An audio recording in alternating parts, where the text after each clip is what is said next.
Hello student, আর কিছুদিনের মধ্যে তোমাদের প্রথম ইউনিট পরীক্ষা শুরু হতে চলেছে। আজ আমরা ক্লাস 7-এর সংস্কৃতের একটা প্রশ্নপত্র দেখে নেব। দেখো, সংস্কৃত কিন্তু তোমাদের বিভিন্ন স্কুলের বইগুলো একটু আলাদা হয়, সিলেবাসে একটু ডিফারেন্স থাকে, সেই অনুযায়ী প্রশ্ন করা হয়। তবে কী ধরনের প্রশ্নপত্র মোটামুটি আসে তার একটা ধারণা পাওয়ার জন্য আমি আজকে তোমাদের দেখিয়ে দিচ্ছি। দেখো, এটা 2023 সালের প্রশ্ন, মানে আগের বছরের। এখানে কী দিয়েছে দেখো, একে যে নিচের শব্দগুলিকে দেবনাগরী অক্ষরে লেখো 4টি। করুণা, ক্ষিতি, পুণ্যম, বিদ্যালয়। তারপর দিয়েছে দেখো, দুইয়ের কি নিচের শব্দগুলিকে বাংলা অক্ষরে লিখতে বলেছে, যে কোনো 4টি। এখানে দিয়েছে দেখো বসুধা, জ্ঞানম, ভাগ্যম আর অন্নম। তারপর দেখো দিয়েছে নিচে শব্দগুলিকে সঠিক বানান লিখতে বলেছে, যে কোনটা সঠিক বানান।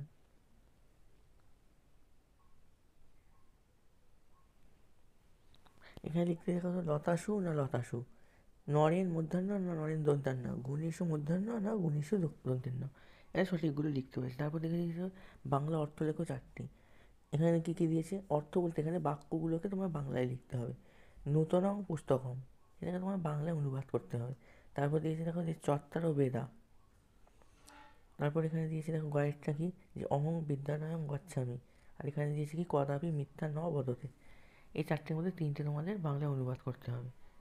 3 এই সংখ্যাবাচক শব্দটি 3 লিঙ্গে কী হবে সেটি লেখো। পুংলিঙ্গে কী হবে, স্ত্রীলিঙ্গে কী হবে, আর ক্লিবলিঙ্গে কী হবে। এটা একটু অন্য ধরনের। তারপর তোমাদের ব্যাকরণ পাঠ থেকে যে প্রশ্নগুলো এসছে, এখানে দেখো যে কোনো 5টি করতে বলেছে, 6টা দেওয়া আছে।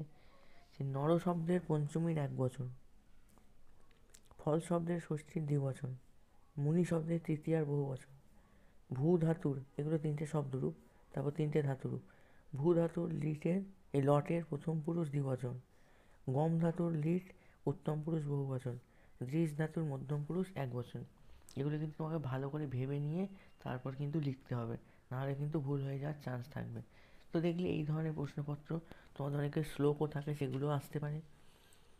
তো তোমরা আমাদের চ্যানেলে নতুন হলে চ্যানেলটিকে সাবস্ক্রাইব করে রাখো। এইরকম ভিডিও আমি পরপর আপলোড করব। দেখা হবে পরের ভিডিওতে।